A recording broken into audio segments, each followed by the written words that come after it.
Salutations, ladies and gentlemen and children of appropriate ages. emptyPROXY here with a 1/6 figure review of the Red Pyramid Thing by IconiQ Studios. Silent Hill 2 was released in 2001 and is arguably one of the crown jewels in the survival horror genre. From the first game to the second, it catapulted video games' potential as it pushed the power of graphical fidelity found on home consoles, as well as provided gamers a startling, unique, and mature story involving sensitive matter often deemed taboo. Bullying, suicide, sexual abuse, euthanasia, and survivor guilt are some of them to name a few. Silent Hill 2 still resonates to this day, its influence perpetuated in the franchise's later games and movies to follow, but yet they could never reach the highs of its predecessor. It should come to no one's surprise, the first game in the series to be remade in the modern era would be Silent Hill 2. The enemies, denizens you encounter in the game are not your standard horror fare, like zombies, vampires, and werewolves, but rather the town itself summons entities which are wrathful symbolisms, manifestations of the people who are drawn there. Today, we are going to take a look at one of the most iconic of them all. Let's start off this review by looking at this gorgeous art box, which has a picture of the prototype figure on the front. I personally take it as an extra sign of good faith when a company does this. It demonstrates confidence in their product, and once you get the figure in hand, you can compare it to the photo and judge its accuracy. I appreciate the card used for the box. It is sturdy and substantial. Originally, it had a plastic slip cover for added protection, and I feel it adds a bit of class to state that this is a premium collectible. On the back side, we have some warnings, as well as a little bit of backstory on the relationship of our protagonist, James Sutherland, and the monster known as Red Pyramid Thing, or Pyramid Head, as he is more known for. Though there is a part of me which wished that their connection between one another was not described, especially for newcomers to the game. But that's aside, let us lay this box down and see what else is going on with its design. Inside, we are greeted with a slip of all the amazing people involved in the creation of this piece at IconiQ Studios, and I want to give a special shout out to Andrew, the artist formerly known as Keyboard Warriors. Thank you for your passion, support of the 1/6 community, and giving us the opportunity to have these wonderful collectibles. Thank you, friend. On the side, we have the catalyst for James's journey to Silent Hill, where he receives a startling letter from his dead wife. In my restless dreams, I see that town. Silent Hill. You promised you'd take me there again someday, but you never did. Well, I'm alone there now, in our special place, waiting for you. Whew, chills, even after 23 years, jeez. It still hits. But now that's out of the way, let's take the figure and accessories out and see what this release comes out with. And here we have Pyramid Head in all his glory with everything he comes with. For the accessories, he doesn't come with much. We got 3 sets of hands, 2 weapons, and a stand. But what more do you really need for this version of the character? I can't think of much to add than perhaps maybe some extra gesturing hands, a blood splatter effect, or perhaps a monster to brutalize, but you can recreate something like that with the other figure in the Silent Hill 2 line, the Bubblehead Nurse. Perhaps you have another figure in your collection you can terrorize. Now, let's take a look at each of these hands. We have 3 sets of them. Relaxed, fist, and holding. And I'm happy to report they are absolutely outstanding. Sculpted to pretty much perfection, they convey a pseudo-latex 3-finger gloved hand. And I'm very deliberate when I mention pseudo-latex, because in my own personal headcanon, I believe Pyramid Head fashioned these gloves out of human flesh. Yes! The coloring of the gloves, in my opinion, does not seem indicated of white latex with blood splatters, but rather I see them as thinly stretched out skin, with fleshy color tones and the aforementioned blood. This look is certainly on brand for the source material, as many of the monstrous creatures have a bizarre and twisted otherworldly appearance. but at the same time, they are perplexingly familiar, is the best way I can describe them. Pyramid Head himself is humanoid in appearance, but he is most certainly not. The paint apps are on point, and I have no complaints.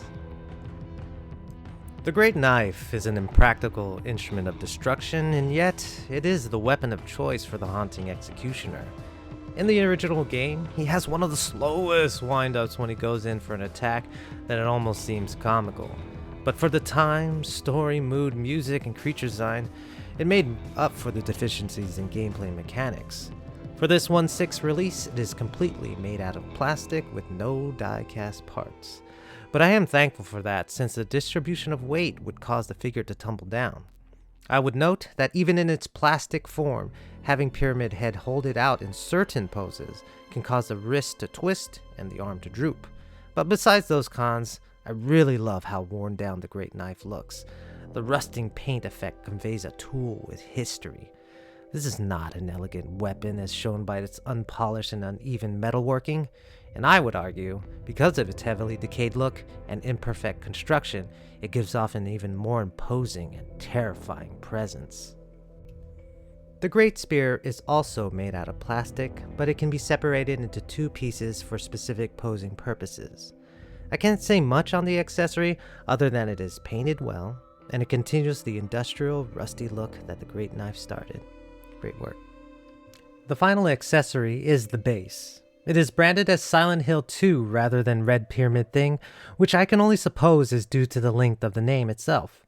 It is a plastic, rust-colored circular grated floor, which is reminiscent of whenever our protagonist enters the other world of Silent Hill.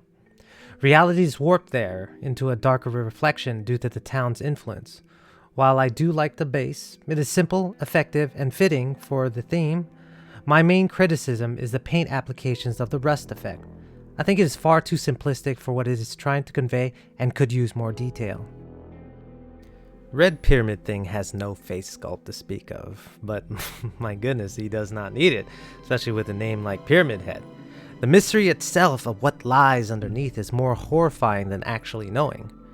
Right when I took the figure out of the packaging, I felt this piece was intimidating.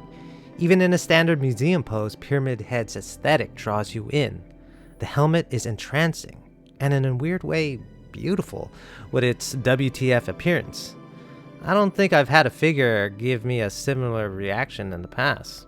Can anyone else relate to another piece of art which gave them the uneasy feels, but were drawn in nonetheless? This goes to show the amazing work of creature designer Masahiro Ito and the talented team at IconiQ Studios to bring this to life on our shelves. The paintwork is great with the appropriate colorization to depict the helmet as worn, old, and rusty.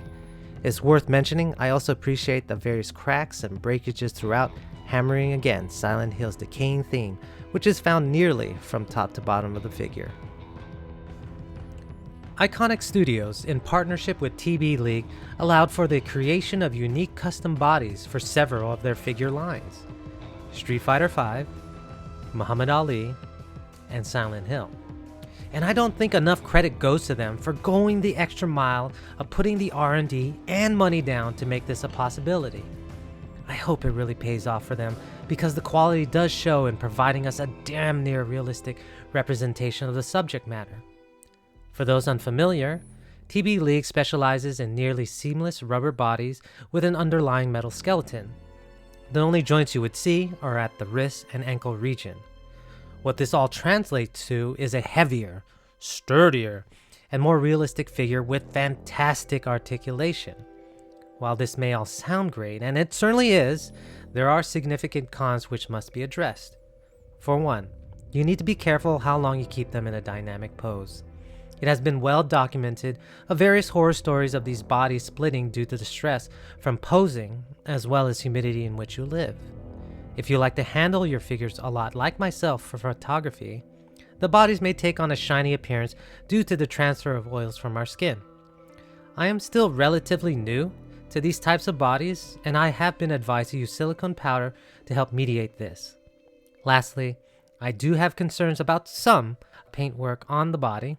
IconiQ's artists have done a fantastic job applying a bruising color effect all over the skin, and I have a concern that this may get rubbed out due to constant handling. Thus, I have resolved to wearing gloves when handling these body types.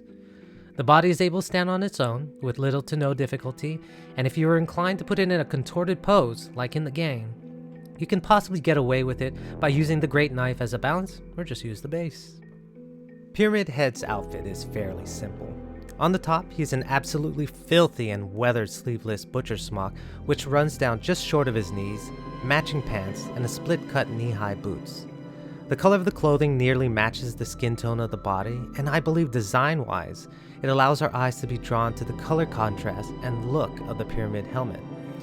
The outfit is nicely weathered with various red and brown hues of what I can only assume is splattered blood and sinew. I have seen some criticism that the paint smears are nowhere as pronounced as it is in the prototype photos and in-game model. I believe this is a fair criticism. The promo photos do show there's more going on overall with the paintwork on the smock. At the same time though, I have seen some magnificent unedited photos of the figure which does bring out more of the blood-worn visage. Nonetheless, this does not detract me from the overall look, and it is more than serviceable. The smock does have workable belts at the waist level, but be careful with handling them because they are fastened at the ends by a tiny button. There are belts along the back, though those are free-floating. The boots are a split-cut design made out of plastic, and they have a textured feel reminiscent of leather. My one nitpick is, I would have liked to see some kind of weathering on them since they appear too pristine and it is in contrast to everything else on the figure. Okay, let's get a very simple size comparison of IconiQ Studios' Pyramid Head against Damn Toys' Claire Redfield from Resident Evil 2 and 11's John Wick. Pyramid Head is standing way above them all, but that's because of his helmet, and I think he sizes pretty well. IconiQ Studios continue to exceed my lofty expectations for the brand with each new figure. In their first few releases, I've been marveled by their commitment to accuracy for the source material and willingness to tackle properties rarely seen in the 1/6 mass market.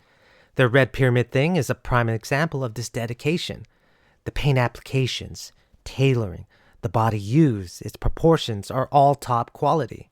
Any cons I may have had with this figure, like the base rust paint, blood effects on the clothing, are not even close to diminishing the amount of fun and awe it has provided me.